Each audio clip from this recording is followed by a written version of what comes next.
Representative Hall, the chair of the Committee on Rules, Calendar, and Operations of the House, is recognized to send forth 2 committee reports. The clerk will read. Representative Destin Hall, Rules, Calendar, and Operations of the House. House Bill 40, Prevent Riots and Civil Disorder, favorable. Calendar, without objection, day's calendar. So ordered. Court may continue. Representative Destin Hall, Rules, Calendar, and Operations of the House. House Bill 26, Education Omnibus, favorable. Calendar, without objection, day's calendar. So ordered. Senate Joint Resolution 31, confirmed Niels Roseman, State Controller, favorable. Calendar, and without objection, day's calendar. So ordered.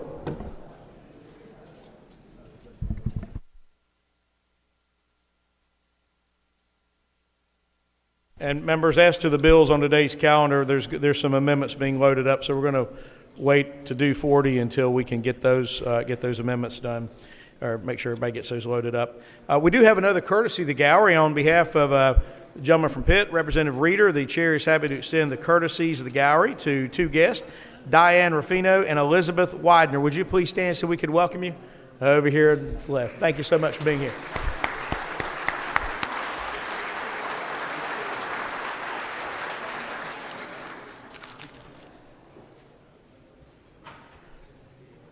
Members, we have there's one matter the chair believes may be relatively quick, so we'll go ahead and take this one up. Senate Joint Resolution 31, the clerk will read.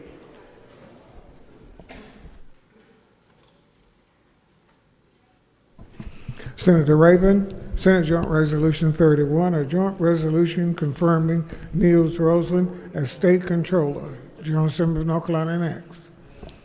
Gentleman from Caldwell, Representative Hall, is recognized to debate the resolution. Thank you, Mr. Speaker. Members, Mr. Roseland has been serving as the interim state controller since 2022, and he is the governor's recommended appointee. The Senate voted on his nomination yesterday, I believe, and they voted unanimously, so I would ask you to vote yes.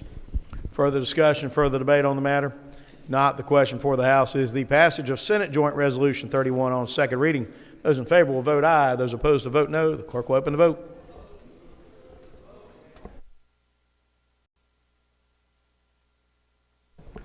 Davey, Representative Howard from Davey, aye. Howard, aye. Blackwell, aye. Warren, aye. Representative Alexander on the floor. Representative Jeffers. Representative Cervania, wish to vote? Representatives Price, Jackson, Staten Williams, little corner over there. Y'all haven't pressed your buttons yet.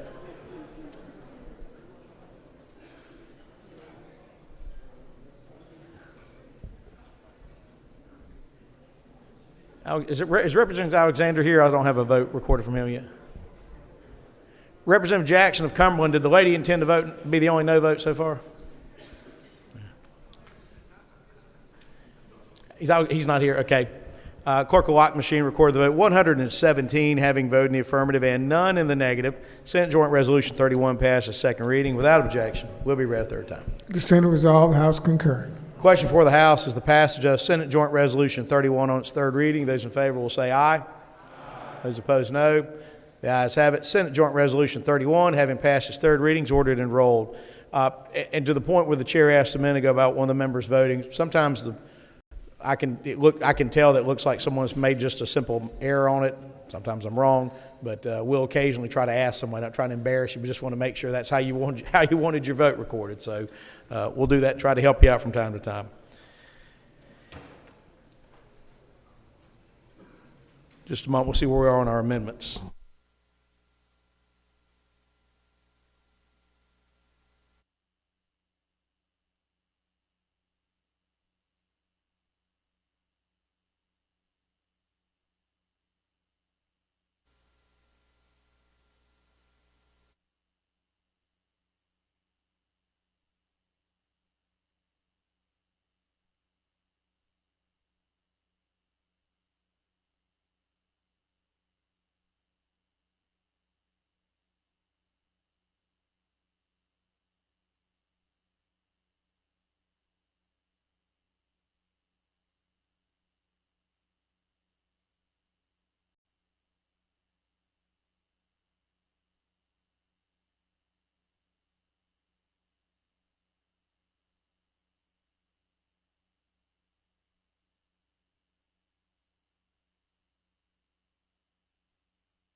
House will come to order.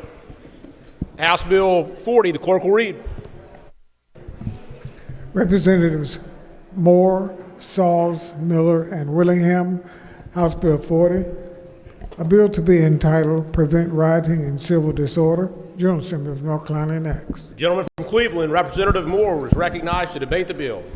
Thank you, Mr. Speaker. Ladies and gentlemen, it's good to be with you back today. It's good to see everybody back. And I'm especially proud that we're going to be able to deal with an important piece of legislation today. House Bill 40, the Prevent Rioting and Civil Disorder Bill, is a somewhat different but very similar bill to the one that we passed last year by overwhelming numbers.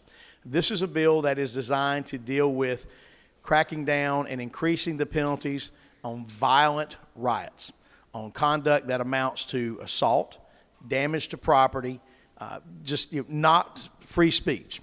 So I want to tell you a little bit about the genesis of this bill, compare it to what we've seen and where we are going forward.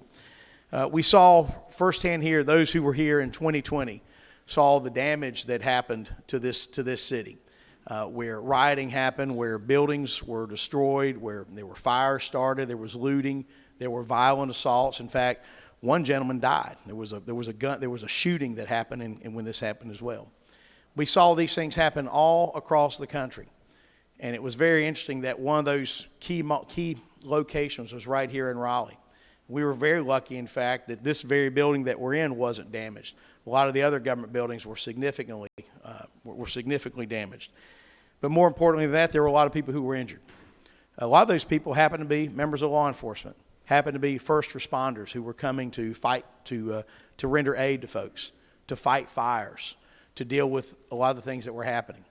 And what we found was our current laws that are in place were not sufficiently strong enough to guarantee that those who engaged in the most violent and destructive behavior would ever see the inside of a jail cell.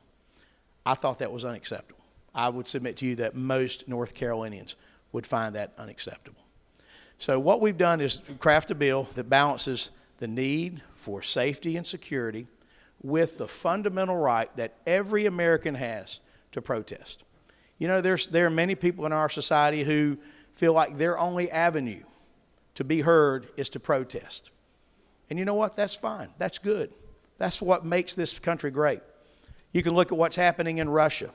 Look at what's happening in China, where folks go out to protest and they get snatched up off the street, thrown in a van, and taken somewhere and never seen or heard from again. That's a terrible form of government. But because we are a republic, we are a democracy, where folks have this fundamental right that is so amazingly, in some ways, unique to this great nation, we must always protect it. So this bill crafts that, of protecting the right for folks to engage in protesting. And you know what? Protesting sometimes is loud. Sometimes it's rude. Sometimes it's not polite. But you know what? That's okay. First Amendment allows that. Sometimes that's just part of it. But what the First Amendment does not allow is for someone to assault another person, for someone to destroy someone else's property, for someone to go in and burn a business, for someone to steal, to engage in these crimes. Now, there are a number of you that I've talked to one-on-one from both sides of the political aisle who happen to have been around that, and maybe others where they've seen the danger firsthand. And what's unique about a riot, one of the questions is, why would you treat some of these crimes, why would they have a heightened penalty perhaps during a riot that they wouldn't have elsewhere? Well, I'll give you an example. One person walking down Fayetteville Street with a skateboard smashing out windows is bad, but that's manageable. Law enforcement can do it. You're not going to probably see people come out of the buildings and just join in, smashing in the buildings and destroying it. But when you do this in the context of a riot, where you have hundreds and possibly thousands doing it, the opportunity for bodily harm, the opportunity for massive destruction of property is much greater. So we felt like it's incumbent that we recognize that when we punish it. Now, I've heard some who have spoken in opposition to the bill, some who've spoken in support. And one of the things I want to address immediately is having to do with viewpoint. This is not about whether you are left or right or anything, because you know what? People of any political spectrum, of any belief, can engage in riots, can engage in bad behavior. I would submit to you, I talked about what happened here in Raleigh. Look at what happened in Washington, D.C. in January 6th, where you had some people who were there peacefully protesting, some people who were just there, and some people who actively engaged in breaching the Capitol, charging onto the floor of the Senate and the House, engaged in assaults, assaulting the police officers, engaging in riotous behavior. This kind of conduct knows no boundary whatsoever. And you know what? It's not acceptable by anyone. This bill is very clear. It doesn't matter what viewpoint someone is espousing. If someone engages in violent behavior, a riot, crimes related thereto, where folks are getting injured, property destroyed, they will be punished significantly. It will be a felony. A couple of things about this bill that it does that I especially like. One is the what we call the cooling off period. When a person is charged with a crime, while they are presumed innocent, as every person is entitled to be, the court imposes what's called a bond condition when someone is arrested. Sometimes a simple citation can be written. If any of you have ever had the misfortune of getting pulled over and getting a ticket, you didn't go to jail. Hopefully you didn't go to jail. But if you got a speeding ticket, you were given a citation and you went on about your way. There are other cases, though, given the gravity and seriousness of the charge, that what's called a warrant is issued. Now, a warrant is issued, and it can either be through either what's called an unsecured bond, where essentially you just sign a form and say, I'll be back on the court date, or what's called a secured bond can be imposed. A secured bond requires the person to either post some kind of collateral, usually money, or to hire a bondsman who does, to guarantee that that person appears at their next scheduled court date. So a secured bond. There's one additional thing that we do that is not unique to North Carolina and is not unique to this bill, and that is in certain cases, we say that a bond may not be set by a magistrate until the passage of a certain amount of time. In North Carolina, if a person is charged with a domestic violence offense, someone assaults their spouse or their significant other or a family member, they will be held once they're charged with that under what's called a no bond, where when they get arrested, they will be held for up to 48 hours, and a magistrate is not empowered to set a bond during that time. Now, a district court judge can always set a bond earlier than that. That's fine. But a magistrate is not empowered to set that bond and release that person. The reason that's the case, because some will say, why is someone being held in jail until they've been tried or convicted of a crime? Because there are several things that need to be balanced. One is the protection of the public. If a crime is serious enough and there's enough basis to believe the person did it, they'll not get right out of jail. Think things like murder, right? I mean, you don't see somebody usually charged with murder get served some paperwork and sent out the door, right? You look at flight risk. Is there a chance that this person might try to flee the jurisdiction in some way? The other thing is that's important in this bill is what's called a cooling off period. So think about this when this is happening. All these things are occurring. These riots tend to go for a finite period of time. We saw instances where folks were getting charged, and literally when they got charged, they were walking out the door going back out of the street while the police officers are still inside doing the paperwork. That's wrong. So what this bill does, it says if somebody is charged with this crime, that they will be held for a period of time. The bill presently says 48 hours. One of the agreements that the bill sponsors have made on this, and by the way, the bill sponsors are Representative Miller, who'll be speaking, Representative Willingham, who I believe will be speaking, and Representative Sauls, who also may be speaking, is that we've agreed to reduce that 48 hours, which is what you find in DV court, by the way, reduce that down to 24 hours. It still takes care of the issue of a cooling off period, gives enough time to make sure that whatever the dangerous situation is has probably subsided, and hopefully in itself has maybe somewhat of a deterrent effect. But reduce that to 24 hours. There will be an amendment that I'll be running momentarily to deal with that. But it guarantees protection, and it also ensures that we don't have the situation where folks can just go right out the door and continue engaging in criminal activity right when everything's still happening. And the other thing that I'm really proud of in this bill, and I don't know how many of you were here or have been to other places where riots have happened. When it goes to the level that it did in this town, when it goes to the level it did in other areas, you're talking some significant damage. You could hardly find a window that was intact in downtown Raleigh. You saw businesses that were looted and burned and destroyed.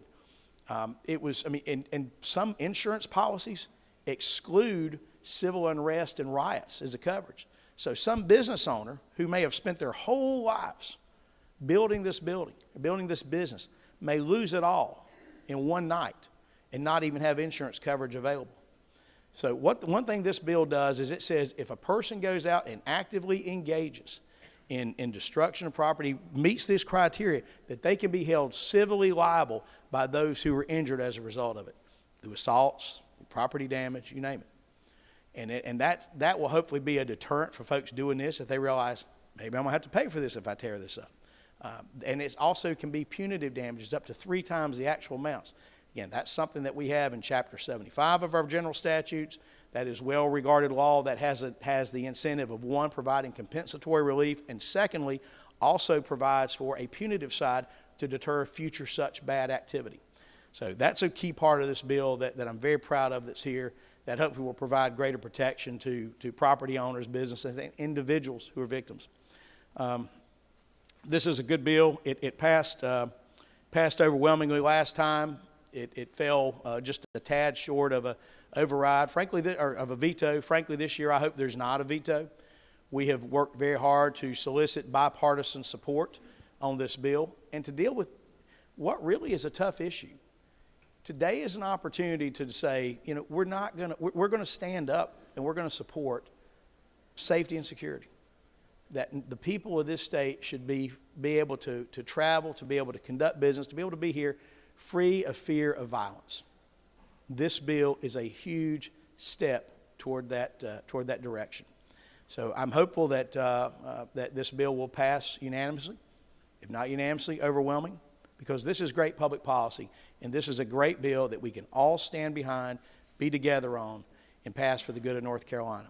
Now, let me move to one amendment, if I may. I would go ahead and send forth an amendment, Mr. Speaker. Amendment 40 ASA 10 V3. The clerk will read. Representative Moore moves to amend the bill. Gentleman from Cleveland, Representative Moore is recognized to debate the amendment. Thank you, sir. This is an amendment that we've consulted with the bill sponsors on. This was a recommendation by, I had a really good conversation with Representative John. Representative Willingham and I also spoke about this.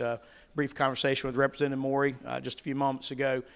This is an amendment that the bill sponsors are willing to run to address some concerns, some questions from those who, I don't know if those members will, the ones who are pushing for it will vote for the bill or not. But that's fine. I don't care whether you vote for it or not. But we'll take these amendments. We'll move them. One, it takes the 48 hours to 24 hours. I feel like that's fine. Still takes care of what we've set forth there. The second thing that it does is it raises the felony is elevated if a person commits property damage and the damage is $1,500 or greater. This changes it from $1,500 to $2,500. Some may say it's an inflationary adjustment. I don't know. But anyway, we'll do the $2,500. We're willing to do that. We don't think that takes away from the bill. And I will tell you this, if you saw the damage that was done by the group of folks who were actually doing it last year, you were talking 6 figures, and probably all total you were talking 7 figures. So we're not talking about trivial things here. So with that, I'll send forth that amendment. I would urge the body support of the amendment.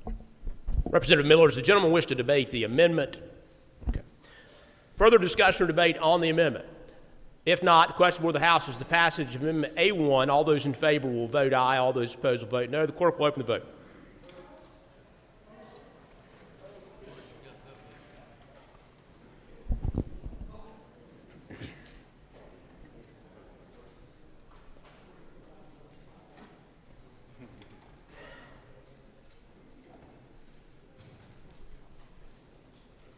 Clerk will lock the machine and record the vote. 114 having voted in the affirmative and 1 in the negative, the amendment is adopted.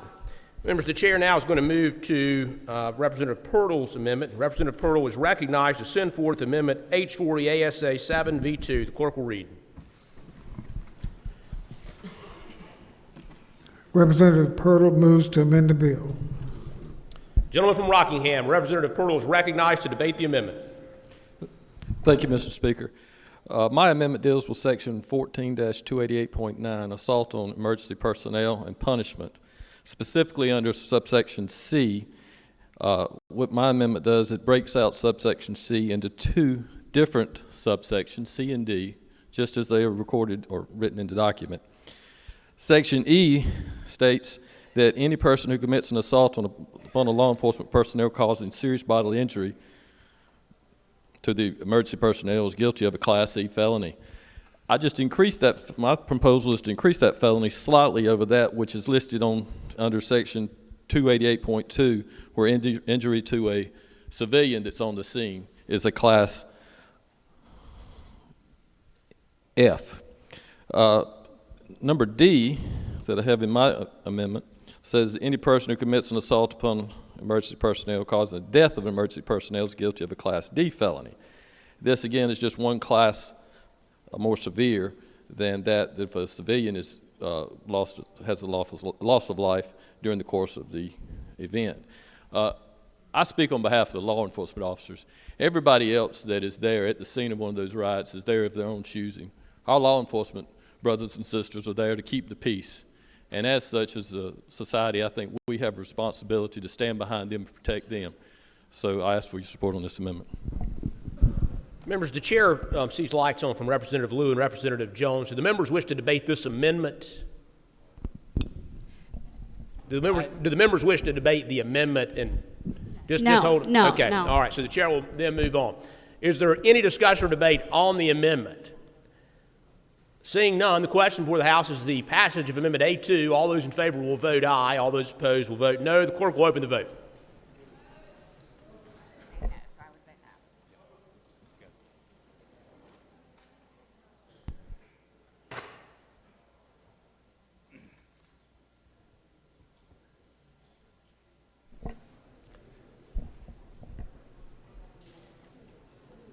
Clerk will lock the machine and record the vote. 76 having voted in the affirmative and 38 in the negative. The amendment is adopted. Members, we're going to move to Representative Butler's amendment. Representative Butler is recognized to send forth Amendment H40 ASA 3V4. Clerk will read. Representative Butler moves to amend the bill. The lady from New Hanover, Representative Butler, is recognized to debate the amendment. Thank you, Mr. Speaker. Thank you, colleagues. We talked about this amendment briefly in Judiciary this morning. The amendment, seeks to strike the word urge throughout the content of the bill.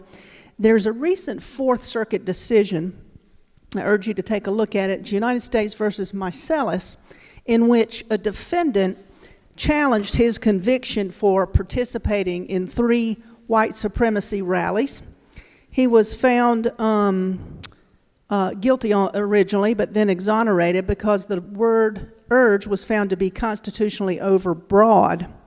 The court found that there was an inadequate relationship between the speech or the urging and the ensuing lawlessness. So that verbiage in this bill is likely a violation of our North Carolina Constitution. And so I would encourage us to amend this to avoid potential litigation. Thank you, Mr. Speaker. Representative Dahl, does the lady wish to be recognized to speak to the amendment? Your light's on. Okay. The gentleman from Cleveland, Representative Moore, is recognized to debate the amendment. Thank you, Mr. Speaker. We looked at this amendment. We analyzed it. We were looking at it. What we found was it appears, and we're still researching it, that there may be a split in the circuits on this.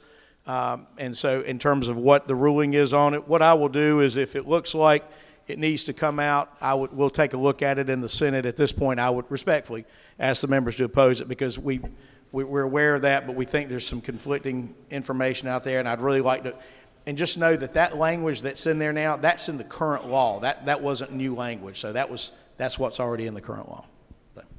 And members, the chair would remind members that if the member wants to speak to the amendment, turn the member's light on. If the member just simply wants to speak to the bill, wait until we get onto the bill. That way the chair knows who wishes to speak at the time. The chair doesn't want to skip over someone who wants to speak to an amendment. So henceforth, if your light is on when we're debating an amendment, the chair is going to assume you actually want to debate the amendment itself and not the bill. Again, there will be a time later on where the chair will give members an opportunity to debate the actual bill.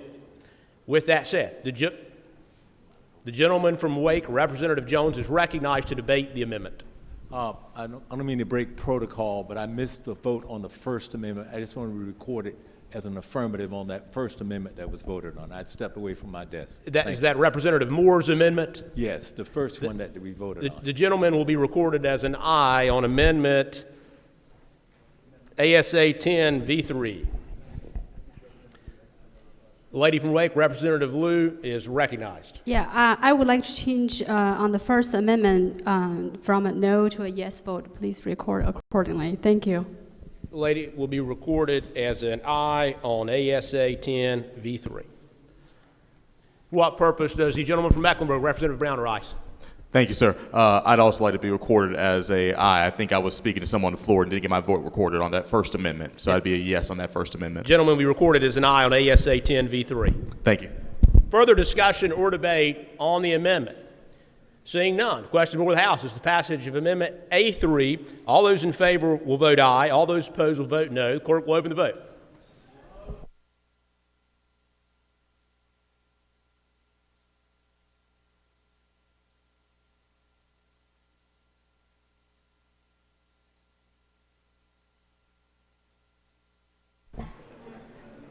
Clerk will lock the machine and record the vote. 71 having voted in the negative and 46 in the affirmative. The amendment fails. Representative Logan is recognized to send forth Amendment H40 ASA 6 V1. The clerk will read. Representative Logan moves to amend the bill. For what purpose, the lady from Mecklenburg, Representative Logan, rise? Yes, sir, to speak on my amendment. Lady is recognized to debate the amendment.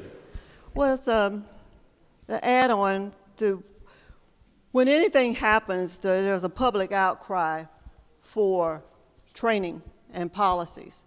So what I'm suggesting is that we go through the North Carolina Sheriff's Education and Training Standards and Commission and establish proper protest response and engagement policies and establish a joint legislative oversight committee to look into these policies and trainings that's established and look at them no later than, and this can be adjusted to March 1st of 2004. And I feel that this will come up, either it can come up now or later, but at some point it'll be a public outcry how things are handled in this bill by the public. So it would be good to establish some type of policies and proper training for across the board, statewide, to establish the way that law enforcement should be handling the situations in these riots and civil disturbances. Thank you, sir. Gentleman from Cleveland, Speaker Moore, is recognized to debate the amendment. Thanks. We've reviewed this. The bill sponsors have. We have no issue with this amendment. Would urge the body support. Further discussion or debate on the amendment? Seeing none, the question before the House is the passage of Amendment 4. All those in favor will vote aye. All those opposed will vote no. The clerk will open the vote.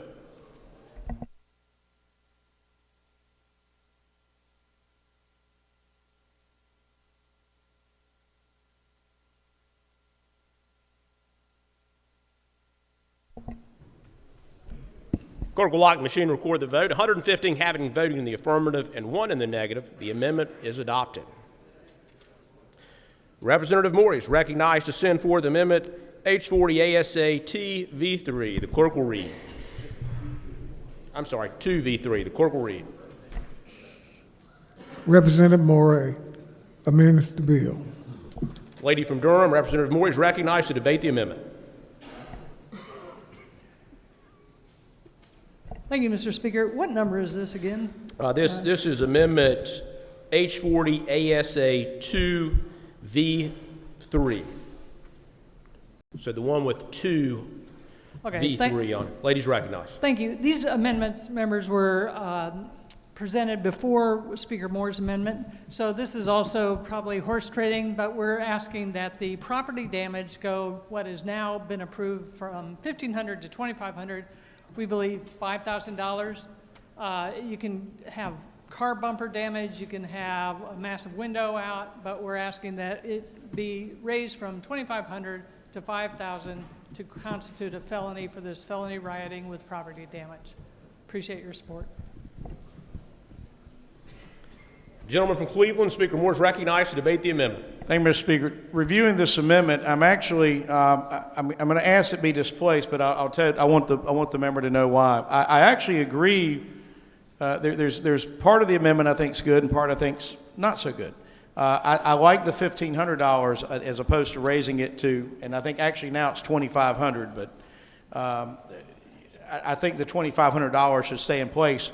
But what I did notice that the ladies' amendment does is actually elevates it from a Class F to a Class E felony. So what I would suggest doing, I do believe the amendment needs to be, probably needs to be withdrawn and resubmitted, because in line 2, it's no longer $1,500, it's $2,500. I'll defer to the Speaker or the clerk on that. But what I would do is I would join the ladies' amendment to make it a Class E felony above $5,000. But I think when it comes to the $2,500, leaving that at the Class F. So if the lady wants to withdraw that and make the amendment those changes, I'll be glad to co-sponsor that amendment with her. Representative Moore, is the lady okay with displacing that amendment momentarily to figure out those drafting issues? I'll do it even better. We're withdrawing the amendment. Thank you. Okay, great. All right, well, with that being said, Representative Moore is recognized to send forth Amendment H40 ASA 4V3. The clerk will read. Representative Moore moves to amend the bill. The lady from Durham, Representative Moore, is recognized to debate the amendment. Thank you. Once again, this goes to the original bill, and what we were concerned about, the sentencing classifications were more stringent or tougher on the inciter or the urger than the actual rioter who caused damage or physical injury. So it was giving the classification of the inciter one higher than the actual person who is doing the damage or causing the injury. So this amendment is to rectify that, to take the inciter or urger one classification lower than the defendant who is actually charged with doing the damage or causing the injury. It's consistent in this bill. I think it follows structured sentencing and guidelines. I hope you adopt this amendment. Thank you. The gentleman from Cleveland, Speaker Moore, is recognized to debate the amendment. Thank you. I appreciate the ladies' amendment. However, in this case, we do feel like the public policy balance should really be struck for when you have that person who is not only engaging in the conduct, but also the provocateur, kind of leading everybody into the destructive part of this, not just protesting. That there should be the heightened penalty there. So respectfully, I would ask the members to vote against the amendment. But I certainly understand where Representative Moore is coming from, but all in all, with the balance, would ask the members to vote no. For what purpose is the lady from Durham, Representative Moore, rise? To speak a second time on the bill. The lady is recognized to speak a second time to the amendment. And very respectfully, Mr. Speaker, ladies and gentlemen, once again, this is saying if you're standing next to a kid who's ready to throw a rock and you say, go ahead, do it, you are going to be punished more than the kid who throws the rock. In our sentencing laws, criminal sentencing, culpability lays harder on the one that throws the rock, not the one who says, go ahead and do it. So I encourage you to just follow the way we do our criminal sentencing. The actual perpetrator of the injury or the damage should have a higher classification than the one that is egging him on or urging or inciting. Thank you. Further discussion or debate on the amendment? Seeing none, the question before the House is the passage of Amendment 6. All those in favor will vote aye. All those opposed will vote no. The clerk will open the vote.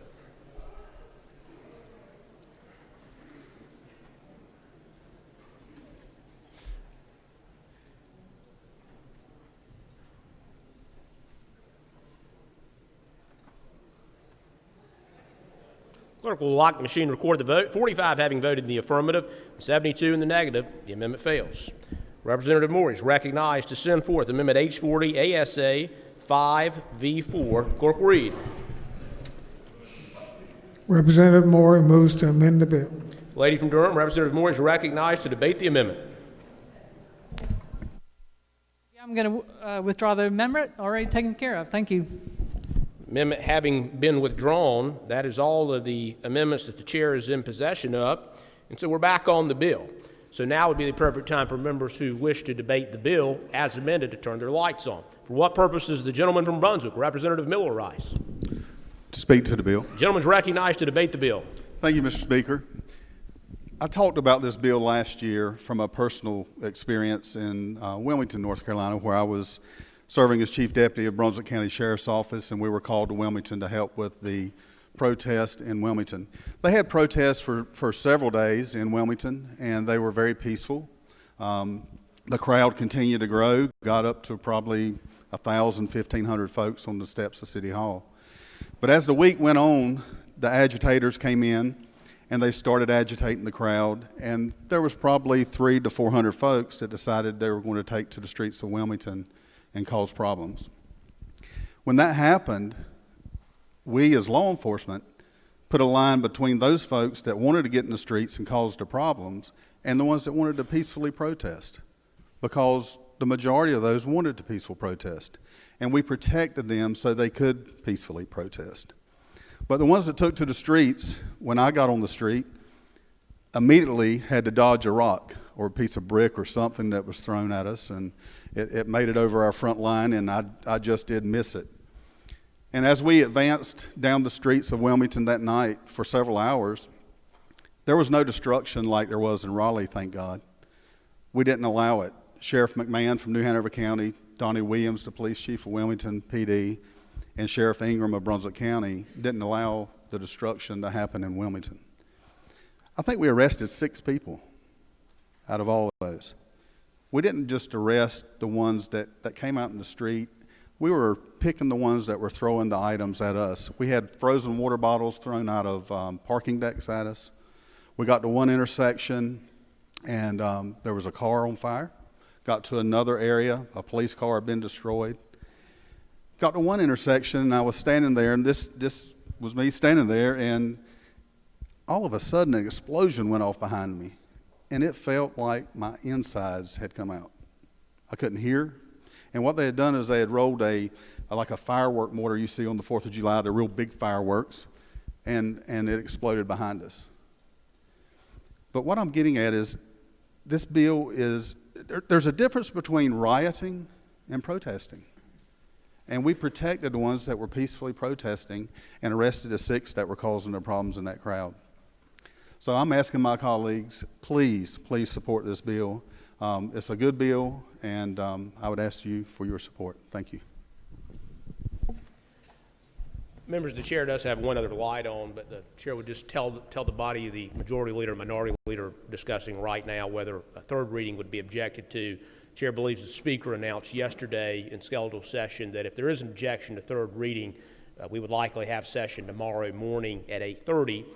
If there is no objection to third reading on this bill, then I believe the chair believes the speaker has announced that there won't be any recorded votes tomorrow, so that if members have things they need to do in their district, they can go home tonight. But again, I know the majority leader and the minority leader are discussing those issues now. Is there further discussion or debate is there discussion or debate on the bill? For what purpose is the lady from Durham, Representative Moria Rice? Thank you. To debate the bill. Ladies recognized. If a speeding ticket could be issued for the fastest bill we've ever seen, this would get it. First heard in J2 2 hours ago, then rules, and here we are on the floor. This is a bill that was vetoed by the governor last year for his concerns, and I think many on our side of the aisle concerns about the line, a peaceful protest, free speech, right to assembly, and when it crosses over to dangerous and violent. Representative Miller, I hear exactly what you say, what you're concerned about. We all share that, and I'm sorry you had to go through that even in your line of duty. But what my argument is, we have our crimes book. Everything that Representative Miller described, everything in rioting, is already on the books. I counted at least 16 laws, felonies, misdemeanors, burning of buildings, burning of churches, injury to property, assault on officers inflicting serious injury, the rioting statutes, misdemeanors, and felonies. We have them on our books. This is putting everything into House Bill 40, which exactly does what the title says. It increases penalties. Is it really important that we take a Class F felony to a Class E felony, we go from a 4-year maximum to a 6-year maximum. That's what this bill is doing. And it's also saying that someone, as I just argued, urges on someone running down a sidewalk. Go get him! Could that be cause for an arrest for someone urging on another person who is rioting? I think this bill is vague. It is too broad. We don't have an incarceration note. We don't know what the impact will be if this goes into effect. I mean, God knows we don't want another riot, but we do want people to feel comfortable to protest, to assemble. I think this is a chilling effect on those constitutional rights. I do appreciate the Speaker, and I thank him for making those amendments. 48 hours in jail without any consideration of being released on a bond unless a judge comes in, that's pretty harsh. And by reducing it to 24 hours, that's a step in the right direction. But overall, this bill adds nothing to the protection of our state that is already contained in our state statutes. So I encourage you to vote no on the bill. Thank you. For what purpose is the gentleman from Guilford, Representative Quick, rise? To debate the bill. Gentleman's recognized. Thank you, Mr. Speaker, and thank you, Speaker Moore. I do not like riots. I'm not in favor of riots or property damage. However, what prevents riots and property damage, in my estimation, is not heightened penalties, but the fair, swift, transparent execution of justice. Compare and contrast what happened, as was referenced, to the George Floyd incidents to what recently happened in Memphis. The George Floyd incident saw a delay of justice, which made people believe that justice delayed would be justice denied. In Memphis, we saw swift, transparent execution of justice. And what happened? There were not widespread riots across this nation. There were protests. If House Bill 40 had been enacted on December 17, 1773, the Sons of Justice, who organized the Boston Tea Party, would have been arrested, put in jail, and perhaps the greatest democracy the world has ever known would have been quelled and may not have been founded as we know it. Again, I am against riots. I am against property damage, but I am for justice. And this bill does not advance justice by increasing penalties. I urge you to vote against House Bill 40. For what purpose does the lady from Forsyth, Representative Baker, rise? To ask the bill sponsor 2 questions, please. Speaker Moore, does the gentleman yield to a couple of questions? I'll be glad to. Gentleman yields. Now, Speaker Moore, you know I got my law degree by watching Perry Mason and Ironside. We've determined that. But I got a couple of questions.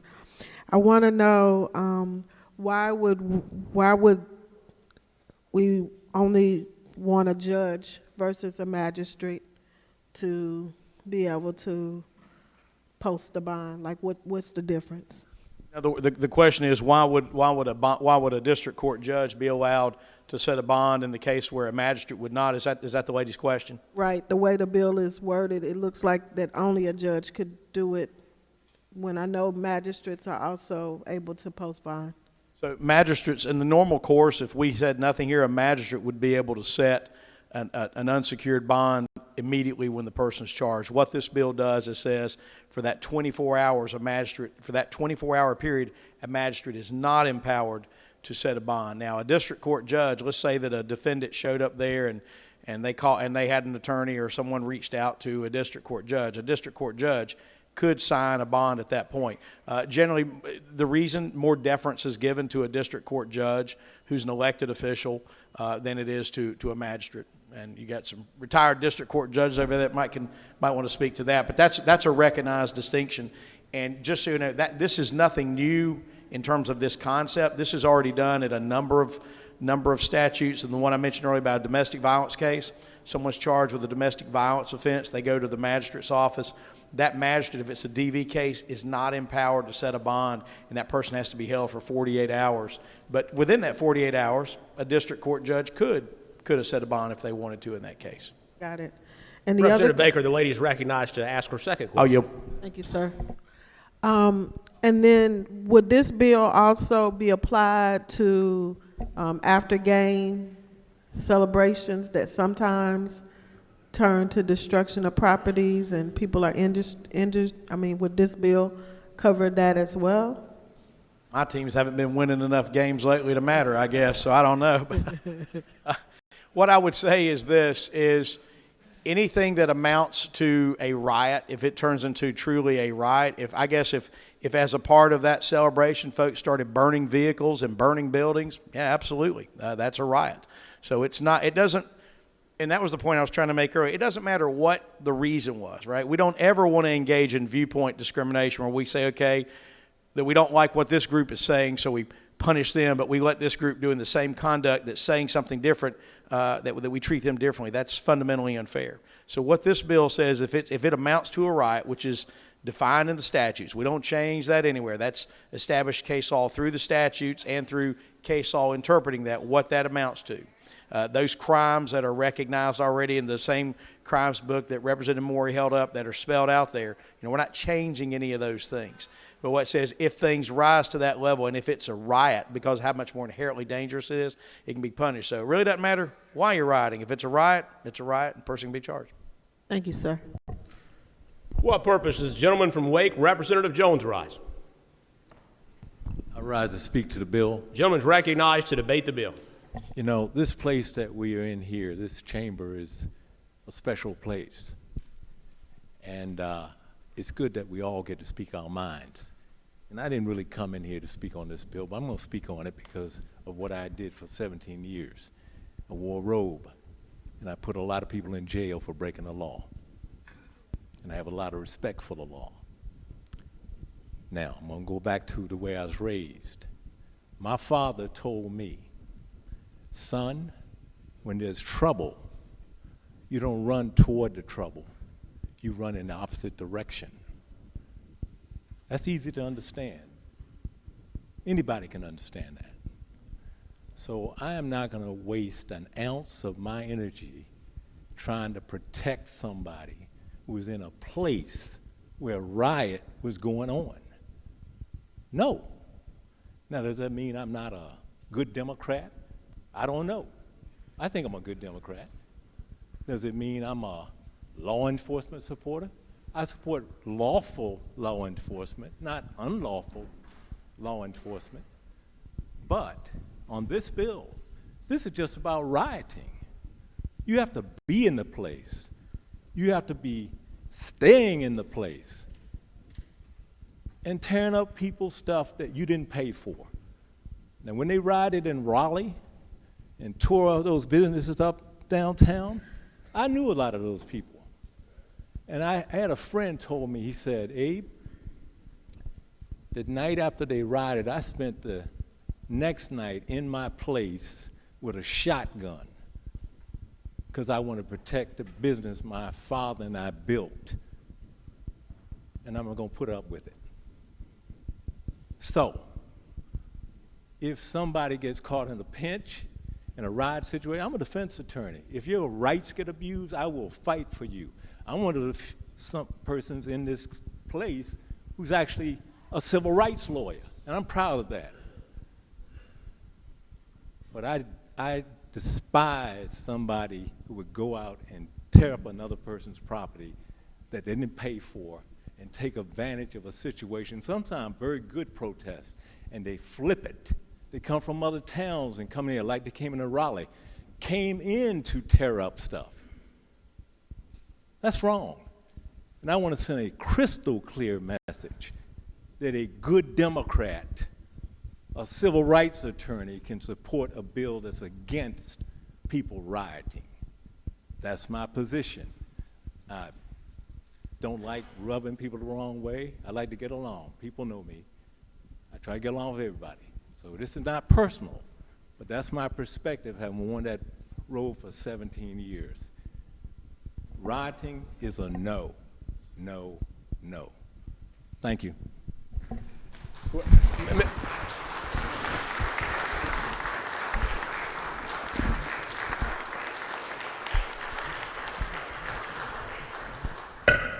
Members, Chair will remind the members of the body that when we're in a debate, there's no applause. For what purpose does the lady from Orange, Representative Price, rise? Thank you. I rise to speak to the issue of the 3 people. Ladies recognized to debate the bill. Yes, I'm concerned about the unintended consequences of this, and please be sure, I do respect the intent to protect private property and the safety of community members and law enforcement. I'm the daughter of law enforcement. My father served for 38 years and lived to be 98, so you know, I have a lot of respect for law enforcement and for the safety. But I'm concerned about even though the current law does say 3 people, the penalties, what this would do is increase the penalties for just 3 people gathering and possibly being arrested just based on suspicion. And if that suspicion is wrong, then people are held in detention for a time that could cost them their job, their income, trauma for those that are arrested, as well as their lives, their family lives being disrupted. And I remember, you know, from history, well, reading history of the black codes, and you know, even then, that was 5 people. You know, 5 black people could not gather. No more than 5 people could gather without their fear of being something happening, something going wrong. And now we've got just 3 people in this instance, and wanting to impose greater penalties if you happen to be caught in the wrong place at the wrong time. And I take issue with, you know, myself wanting, you know, standing on the sidewalk with 2 other people and being suspected of, you know, intent to riot or being in the wrong place at the wrong time. And I hear what my colleague is saying about going the other direction, but sometimes that is not possible. I can remember the riots of 1964 in Rochester, and my father was there. He was arrested, even though he was law enforcement, because they didn't know who he was. And the state troopers didn't have the presence of mind to ask, what are you doing here? He was in plain clothes. Of course, you know, they had to let him go. They were embarrassed. But you know, sometimes you're just in that situation, and if you get arrested, you know, just 3 people standing together. So I do take issue with that, but again, I do respect, you know, where you're trying to go with this to protect private property and all, but I do want to protect also our constitutional right to assemble and to peacefully protest. Thank you. For what purpose does the lady from New Hanover, Representative Butler, rise? To speak on the bill. Ladies recognized to debate the bill. Colleagues, we've all said it. We know that no one here condones violence or aggression of any kind, not against a person, not against property. We all agree on that. You know, as for my life outside of this building, I am a lawyer, yes, but I also have worked very hard to restore derelict properties in downtown Wilmington. I've done that with the sweat of my brow to produce income-producing property. So I understand the anger if someone destroyed something that I had worked so hard to build. It's your family legacy, it's your income. I get it. I think we all do. But as much as I value that hard work and that investment and that entrepreneurial spirit, I am told by the criminal lawyers that I know and respect that this code of criminal law protects our public against that sort of action. So as much as I respect entrepreneurial spirit, I also value our constitutional rights of peaceful assembly and speech. These are fundamental constitutional rights, and we should never unnecessarily erode them. You know, earlier today in the Judiciary Committee, a young man spoke, and he reminded me that protest in this country comes from the voices of the unheard, and that great and beneficial social change happens when the voices of the unheard are actually listened to. My colleague alluded to it. You know, whether you're tossing tea in the harbor or you're marching for your civil rights, we have to recognize that peaceful protest is part of who we are. And any bill that serves to chill or limit that fundamental right in a democracy is a step in the wrong direction, and it's dangerous. So yes, let's punish the wrongdoers, but let's not create some sort of dragnet or some sort of militarized circumstances that strikes fear in the hearts of those who just want to peacefully have their voices heard. Thank you, Mr. Speaker. For what purpose does the gentleman from Mecklenburg, Representative Alexander, arise? Speak on the bill. The gentleman is recognized to debate the bill. I am conflicted a little bit because I am a small business owner and therefore am a very strong believer in property rights. And I can understand how nobody wants to see their life's work go up in smoke. I also a person who has been involved since elementary school in the civil rights movement. I've marched more places and in more times than I can remember. I've been engaged in voter registration activity. None of the people that I've worked with have been in favor of rioting, civil disobedience from time to time, but not rioting. I don't think there is anybody in this chamber, in any political party, that is in favor of wanton destruction and rioting, because if they are, they don't belong here.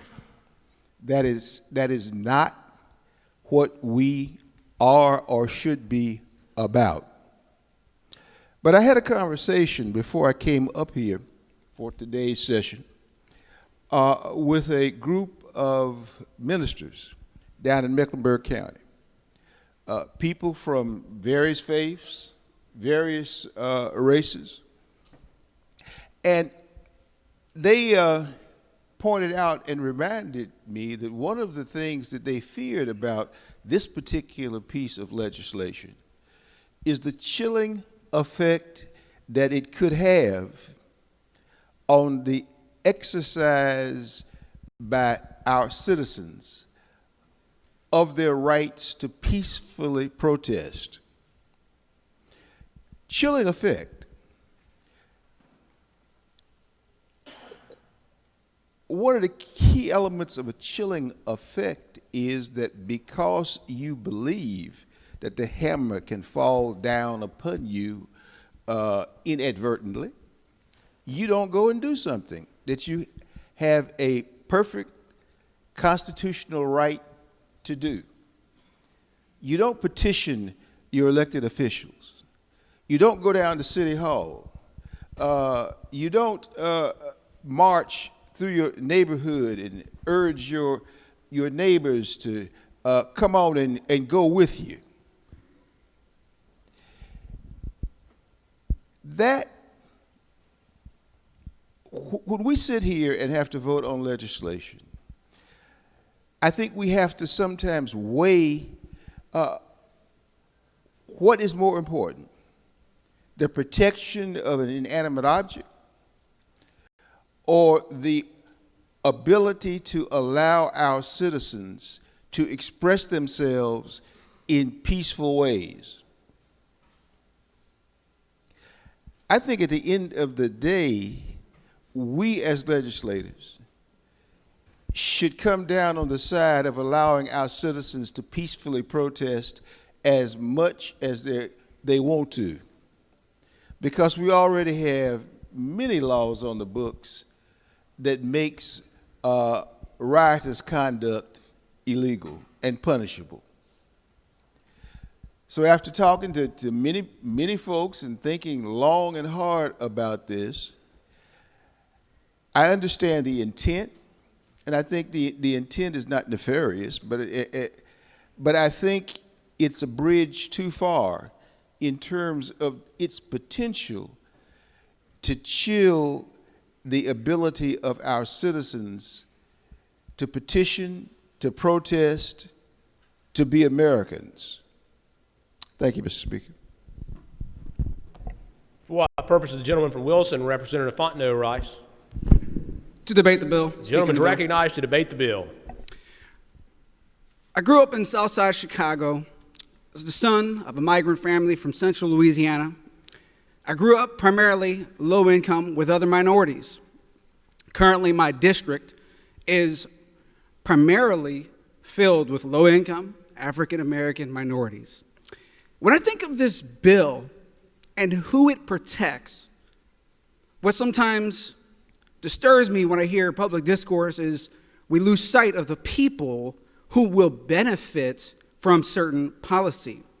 For instance, one of the most disheartening comments I received from one of my constituents is, Mr. Fontenot, why should I start a business when the next riot happens? It's going to be burned, looted, and my livelihood will be gone. What kind of response could I give that?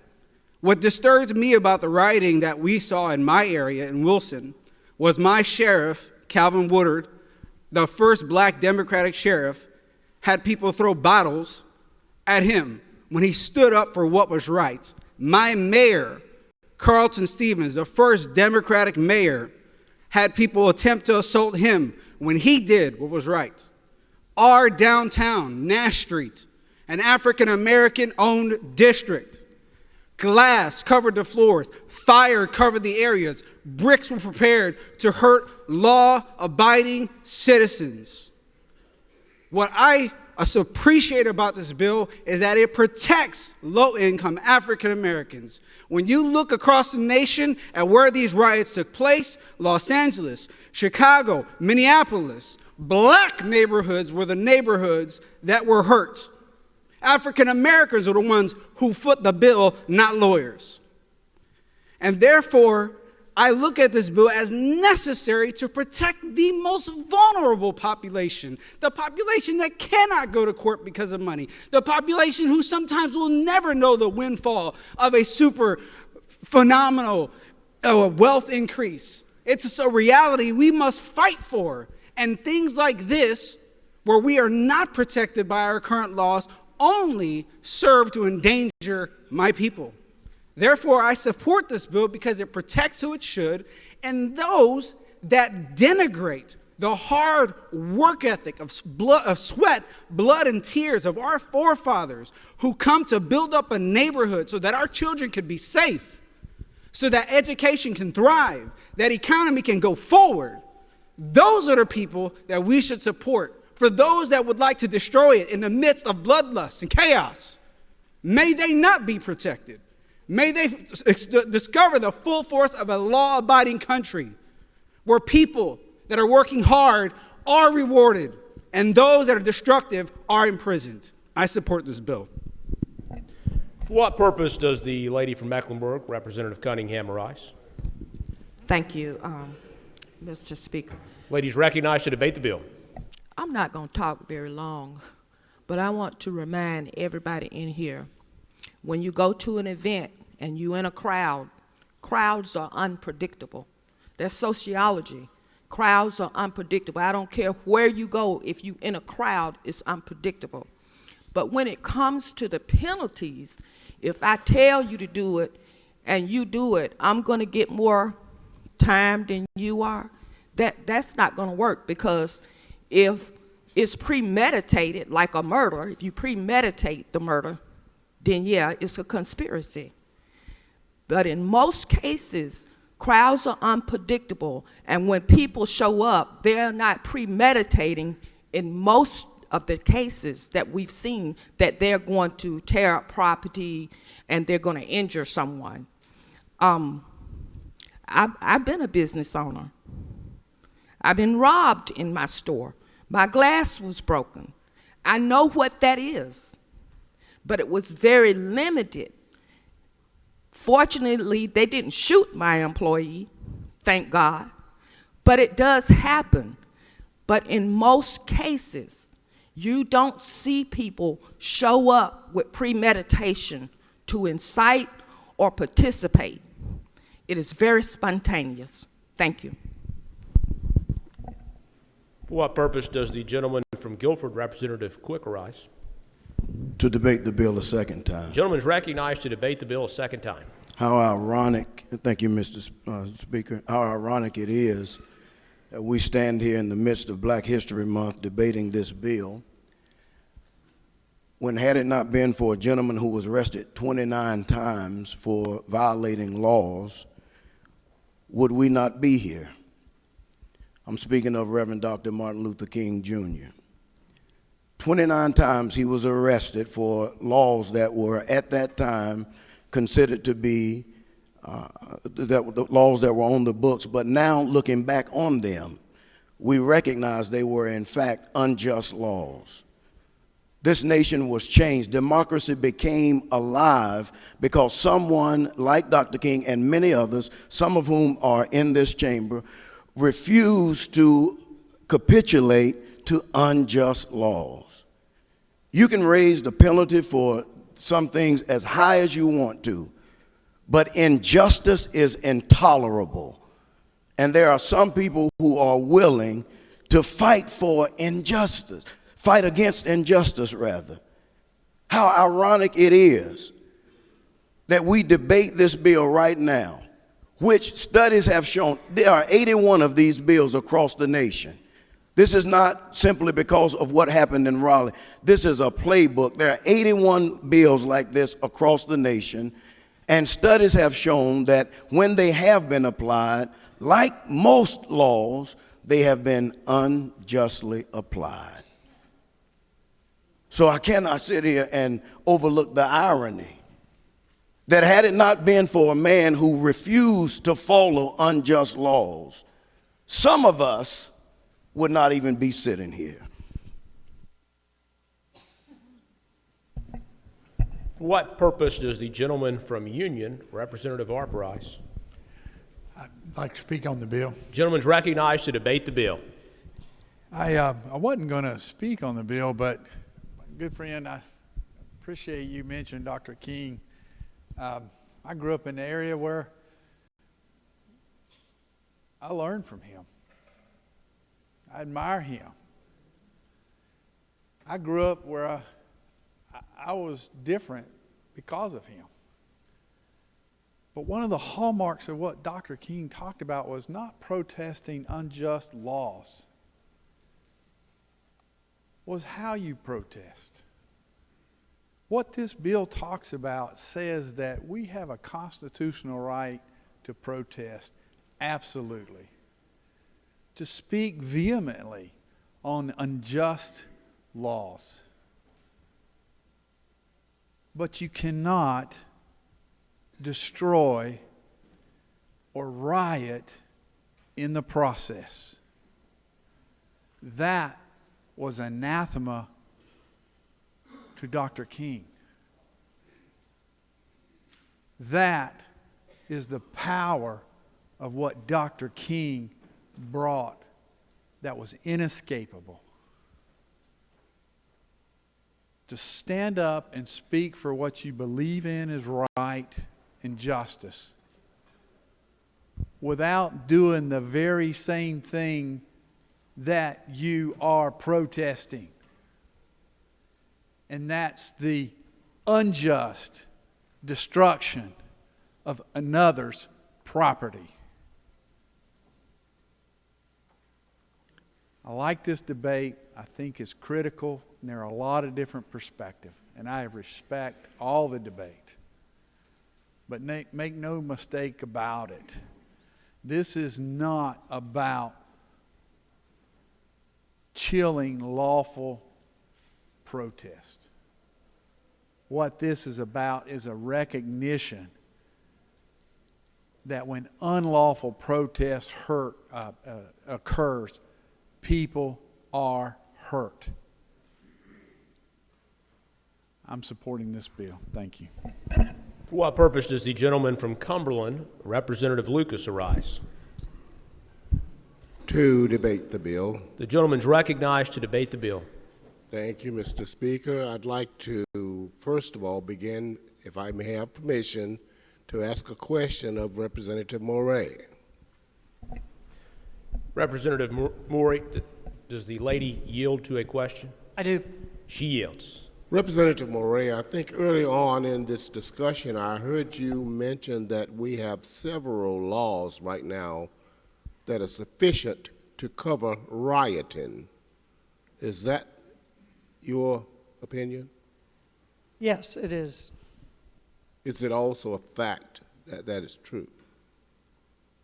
Yes, it is true. I have the crimes book right here. Happy to share it with anyone. I've marked many of the bills or of the laws we currently have.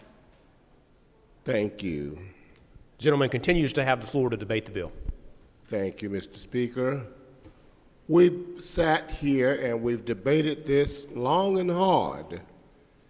And heavens knows, I don't believe that there's anybody in this chamber who is in favor of supporting riots.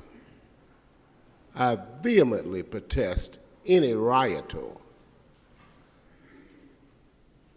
I think that it's egregious that we address issues after the facts, the causal effects of how this crescendo emanated to the status of riots.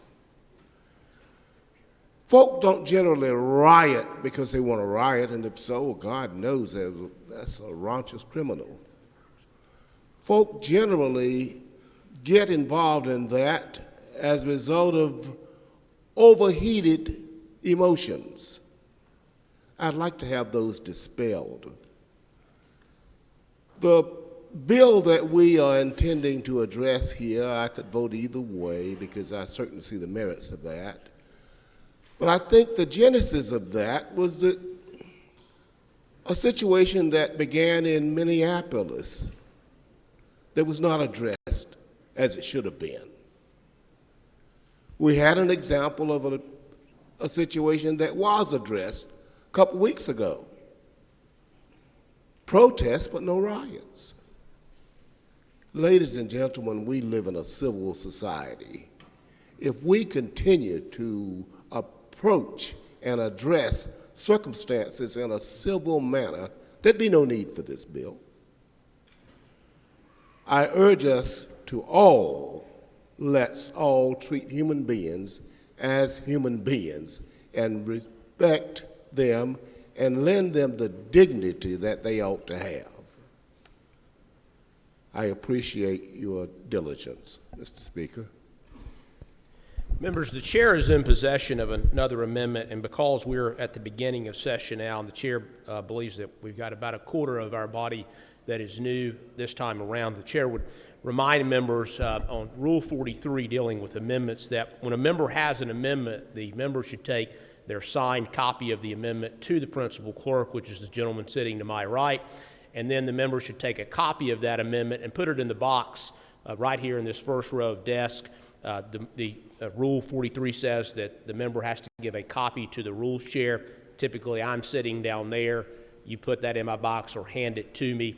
And that's for a number of reasons. It's mainly to keep the body orderly flowing. Often I have to take that to the member who's debating the bill. Often have to take it to the minority leader or the majority leader. And we try to work some of those things out, but we make sure everyone's on the same page. So as members have amendments, again, make sure that you're, in addition to giving your copy to the House Principal Clerk, that you're putting a copy in the box on the rules chair's desk. And if I'm up here presiding, you can still you can give that to the majority leader, and it's basically the same effect. With that said, Representative Budd, the lady is recognized to send forth Amendment H40, AMC 6V1. The clerk will read. Representative Budd moves to amend the bill. The lady from Mecklenburg, Representative Budd, is recognized to debate the amendment. Good morning. I'm Representative Budd. I am your freshman that has now been refreshed with the rules, so I appreciate that. I also appreciate the recognition of this amendment. As a freshman, this is my first piece of legislation up for debate, so I have learned a lot. I've listened a lot. I have listened to the sponsors. I've listened to the supporters. I've listened to those who have voiced concerns, and I've listened to those who vehemently object to this bill. On its face, it looks like a revision of a criminal statute. It looks benign. It looks like we're punishing rioters, not those who are peacefully protesting and exercising their right to free speech. My amendment is very simple. I have proposed that nothing in this act shall be construed as intended to prevent or prohibit an individual's right to his or her exercise of free speech or the right to peaceably assemble. I would ask that this amendment be passed. I think it is critical that, given the context of this bill, the history of this country, and the history of this state, that we give acknowledgement to those who come before us to fight for the very freedoms that allow us to do what we're doing today. In order to do that, one must acknowledge it, one must recognize it, and sometimes one must put it in writing and sign off on it. Thank you. Gentleman from Cleveland, Speaker Moore is recognized to debate the amendment. Thank you very much. As members may recall, one of the first things that I said in my comments was we are seeking to balance protecting the safety of individuals with protecting the fundamental right to peaceably assemble, to protest, to gather. So as a result of that, complete agreement with the amendment. This bill does that, and I think this amendment fits nicely into that. Would urge the body's support of the amendment. Representative Budd, does the lady continue to seek recognition? No. Is there further discussion or debate on the amendment? Seeing none, the question before the House is the passage of Amendment A8. All those in favor will vote aye. All those opposed will vote no. The clerk will open the vote.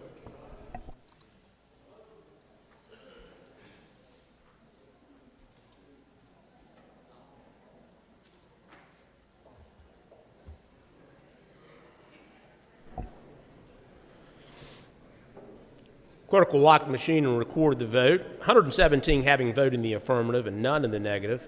The amendment is adopted, and we're back on the bill. For what purpose does the gentleman from Chatham, Representative Reeves, arise? To debate the bill. Gentleman's recognized to debate the bill. Thank you, Mr. Speaker. We've had a lot of debate. I understand that, and definitely don't want to hold anybody from lunch. But what I would just say is this. What I'm hearing from the debate, if you go through everything everybody said, is a question of how we accomplish the goal that all of us have. The goal that all of us have is to make sure that things don't get out of hand. We don't have small businesses being damaged. We don't have our first responders and our police officers being hurt, and trying to make sure that, obviously we don't have anybody injured or killed. That is a laudable purpose. Nobody disagrees with that. I think that during the debate you've heard, we've kind of gotten dangerously close to support this bill means you support this group. If you don't support this bill, you don't support this group, and you support this group. And that's an unfair characterization, as much of the law that we pass is and will be. And we'll probably have several of these discussions during this time. What I like to look at when we're looking at law is I'm a believer that we as a government should do all we can not to get too heavy-handed and not to interfere any more than we have to. So the key point is that we want to make sure that certain crimes that get committed during the course of a protest are prosecuted, and prosecuted severely, so as we can encourage people not to do those crimes again. And we've done this in a myriad of other places. What we've done is we generally say, for instance, think of an assault. If I punch out Representative Quick, it's a simple misdemeanor. Representative Quick goes out and gets deputized real quick, then comes back out here, and I can punch him out for the same reason. Well, now it's a felony assault on a law enforcement official. That's narrowly focusing on the problem that you're trying to accomplish. And understand, I would never punch out Amos Quick, mainly because he's younger and stronger. But that's what narrowly focusing does. And so when you go through everything that's being accomplished with this bill, the laws are already in place. So the question is, can we more narrowly focus our intent to punish those who commit these crimes? So what happens with criminal law is we never think about that worst case scenario because that then becomes about perspective. If you've grown up in a certain area, if you've had a certain background, a certain life, you've got a completely different perspective. I always remember my years in law school, and I remember the debate that probably got me into criminal law. And it was strictly a discussion that happened between some students, me mainly, and some other students who came from a different background, and what the feeling was if you got stopped in a simple traffic stop. And so I'll never forget the young lady saying, well, if you've done nothing wrong, you got nothing to worry about. And I remember the day that I drove my uncle's brand new Corvette. He sent over from Korea, serving in the military. He didn't want to drive it over there, sent it from my grandfather. He told me I could drive that vehicle, and I drove it 54 miles per hour in a 55 mile per hour zone. And when I got in town, I drove it 33 miles per hour in a 35 mile per hour zone. Not a fear of police or being harassed or anything of that sort, fear of a young man I like to call Robert Reeves Sr. So I made sure I was doing nothing wrong. Still got stopped. Still got questioned, still got talked to. So therefore, my perspective was different from her perspective, and she wasn't wrong, and I wasn't wrong. So when you look at a bill like this, your immediate thought is, well, look, if you're not damaging anything, you're not tearing anything up, this is easy. You don't get in trouble. Some of us have the thought of looking at the definitions in the bill. And the problem isn't the bill as much as it is the law that's already on the books. The law that's already on the books defines a riot, and I'll need to get this back up. But, and of course my computer's not pulling up at this point in time because it hates me, and I don't blame it. But basically what a riot is defined as is an assembly of three people and either causing disorderly conduct or inciting disorderly conduct along with all the other definitions. Disorderly conduct, you need to go somewhere else and look up that definition. And there are a ton of things that constitute disorderly conduct. And so now when you start talking about, for instance, blocking a school building, think of how many times students at a university have been upset about something that's going on, and so they're sitting in front of the education building or something like that in what they believe is peaceful protest and what in fact is peaceful protest. So then your thought is, well, they got nothing to worry about. They're in peaceful protests and they're just blocking. But note, they've now been involved in a riot under the definition of the present law. So now your question is, what happens now? So your next thing you say is, well, they got nothing to worry about. I mean, it's still got to have property damage or serious bodily injury in order to get into a circumstance where they're getting charged with a felony out of this bill. Well, then that takes me, and I've got a different criminal law practice than some of the other attorneys in here. And I'm telling you, from prosecuting and from doing criminal defense, you'd be shocked how quickly you can end up in the sights of the system legitimately.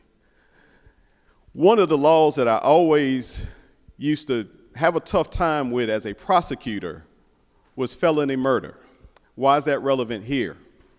Because the circumstance we talked about in crim procedure way back in law school was that two robbers go in to rob somebody. The gentleman they're going to rob has a way to protect himself. He shoots one of the robbers. Robber number two is now guilty of felony murder. And that's a weird circumstance for people when you're talking about law, but it's the right circumstance. I'm fine with that. That's fine. But here, so these three kids are sitting in front of a university building or wherever it is that they're doing. They've not done anything to anybody. They're peacefully protesting, but they are now, under our definition, involved in a riot. This disorderly conduct of theirs results in, let's just say, a campus official coming and grabbing one of them, throwing them down, hits his head, some of that sort, a serious bodily injury. Well, let's say it ends up in something else. They end up in some type of situation where the person trying to get them away from the building causes $2,500 worth of damage. Easily can happen. Suddenly, these 3 kids who have not attempted to do anything violent, who have not attempted to cause any property damage, who have not attempted to harm anybody, are now fully in the sights of this bill. And there's nothing, I can promise you, that would be more frightening to those teenagers who thought they were just making a statement on that day. Now, your next thing is, well, they got nothing to worry about because surely somebody's going to look at this, a district attorney, a judge, and officer, and say, you know, we shouldn't charge these kids. That wasn't their intent. But you don't know what led up to those circumstances. And you don't know what sides everybody is on. And I can promise you, once it gets into a court, somebody will be saying these words, but the law does say that they violated the law. So now, for a lot of you, that's an extreme example. For some of us, that could be an example that we know people will be involved in tomorrow.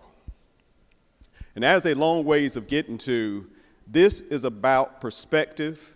This is about where you're coming from when you're looking at what the effect will be on this law. And we can put any words we want to in this law, but the bottom line that people are going to recognize, because we live in a 30-second blurb world, is if you get caught out here and a window gets broken, you can get charged with a felony, locked up, so that you, domestic abusers, and people charged with first-degree murder, not second-degree murder, first-degree murder, are the only 3 classes that can now get locked up without any bond, any bail, any way to get out.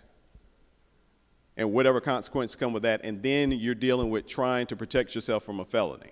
And then on top of that, you're a college student, now you can get sued civilly, which you can already get, but you get treble damages, which also puts you in a rare class. I am all for punishing people who actually commit crimes that cause serious injury or death, actually commit crimes that cause property damage. And we've got those laws. So if we're serious about this, increase the penalty on those laws that are already on the books. But we should not ever be in a place where we even have people thinking that them going out there and the only avenue that a lot of them feel they have left to protest something that they feel that we've done wrong as a body, that Congress has done, anybody has done, is going to put them in a situation where they can end up with felonies, because that does quell protest. It does stop people from feeling comfortable exercising their right. And I have to harken back a little bit to where Representative Quick is, in the sense of that has different meanings for different people.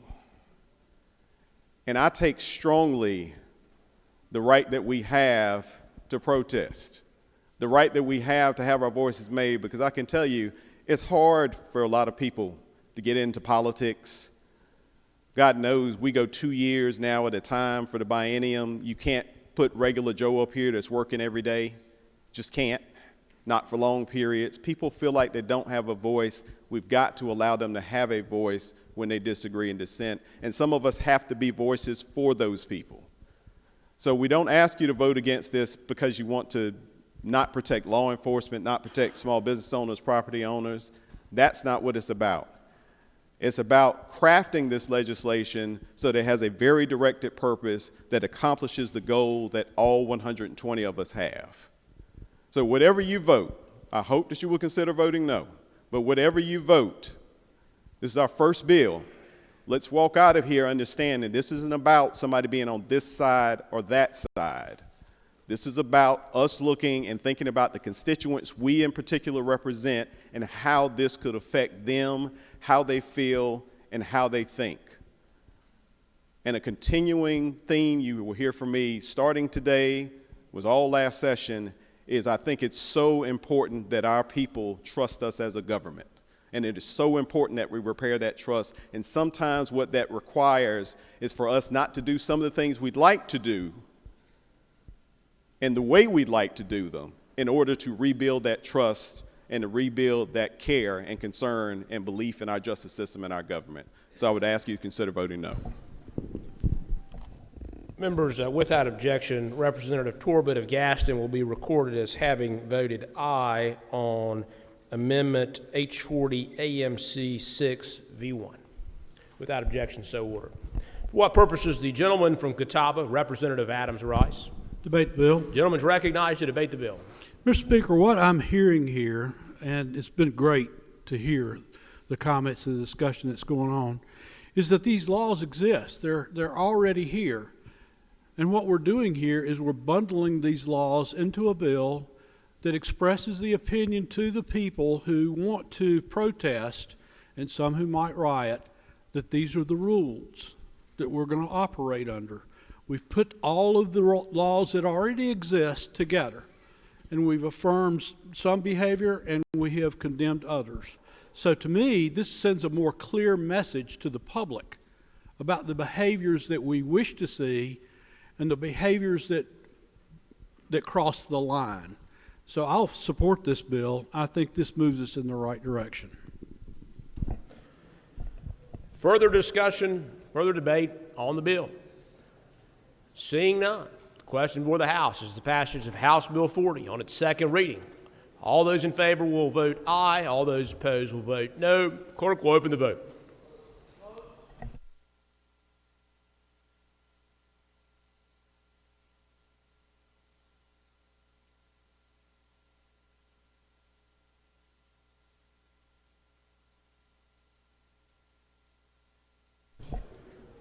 Clerk will lock the machine and record the vote. 76 having voted in the affirmative and 42 in the negative.